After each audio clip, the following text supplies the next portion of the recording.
TDP Janasena మధ్య సీట్ల సర్దుబాటు అంత తేలిక కాదని తేలిపోయింది. బాబు వ్యూహానికి పవన్ లొంగుతాడని స్పష్టమైంది. సీట్ల సర్దుబాటుపై టీడీపీ జనసేన అగ్రనేతలకు ఇప్పటికీ క్లారిటీ లేదు. దాన్ని ఎలా ప్రజల్లోకి తీసుకెళ్లాలో వారికి విజన్ అంటూ లేదు. పవన్ కళ్యాణ్ ఎక్కువ బలం లేదని, ఆయనకి సీట్లు ఎక్కువ ఇచ్చేది లేదని టీడీపీ స్పష్టత ఇచ్చింది. చంద్రబాబుతో పొత్తు చారిత్రక అవసరం అంటూ ఊదరగొట్టిన పవన్ కళ్యాణ్ ఎన్ని సీట్లు ఇచ్చినా తీసుకోవడానికి సిద్ధమైనట్లు తెలుస్తుంది. ఎన్డీఏలో ఉంటూనే మరోవైపు చంద్రబాబుతో పొత్తు పెట్టుకుని రాజకీయంగా తాను తీరేంటో ఇప్పటికే పవన్ స్పష్టం చేశారు. అవినీతి కేసులో చంద్రబాబు అరెస్ట్ అయితే రోడ్డుకు అడ్డంగా పడుకుని తన స్వామి భక్తిని చాటుకున్నారు. రాజమండ్రి జైలుకు వెళ్లి మరీ నేనున్నానంటూ బాబుకి భరోసా ఇచ్చారు. ఇక ఆత్మగౌరవం నిలబడేలా పొత్తులో భాగంగా సీట్లు వస్తాయంటూ క్యాడర్ కు ఇన్నాళ్లు చెప్పుకుంటూ వచ్చాడు. అయితే ఇప్పుడు ఇచ్చింది ఏదో తీసుకుందామని భావిస్తున్నట్లు తెలుస్తుంది. సీట్ల పంపిణీపై రెండు పార్టీల నేతలు పలుమార్లు భేటీ అయ్యారు.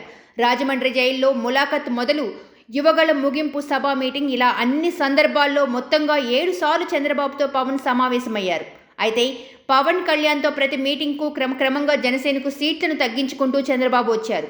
ఎన్ని సీట్లు పంచుకుంటారో తేలక ముందే రా కదలిరా సభల్లో సీట్లను చంద్రబాబు ప్రకటించేస్తున్నారు.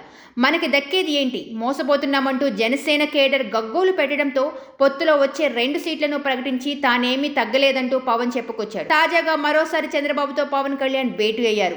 ఈ మీటింగ్ సాక్షిగా జనసేన ఆశలు గల్లంతయ్యాయని తెలుస్తుంది. 1/3 సీట్లు ఒట్టి మాటే అని తేలిపోయింది. జనసేనకు సీట్లను చంద్రబాబు గణనీయంగా తగ్గించినట్లు తెలుస్తుంది. జనసేనకి ఇచ్చే అరాకొర సీట్లను కూడా తెలుగుదేశం చేసిన త్యాగంగా చూపాలంటూ టీడీపీ తమ అనుంగ మీడియాకి ఆదేశాలిచ్చినట్లు తెలుస్తుంది. 2 పార్టీలు కలిసి పోటీ చేసి ఏదో సాధిస్తామని కలకంటున్నా క్షేత్రస్థాయిలో ఆ పరిస్థితి లేదు. ఇక పవన్ కూడా తాను అసెంబ్లీలో అడుగు పెట్టడానికి తప్ప తనని నమ్ముకున్న నేతలకి క్యాడర్ కి సీట్లు ఇప్పించుకునే స్థితిలో లేనట్లు స్పష్టమవుతుంది.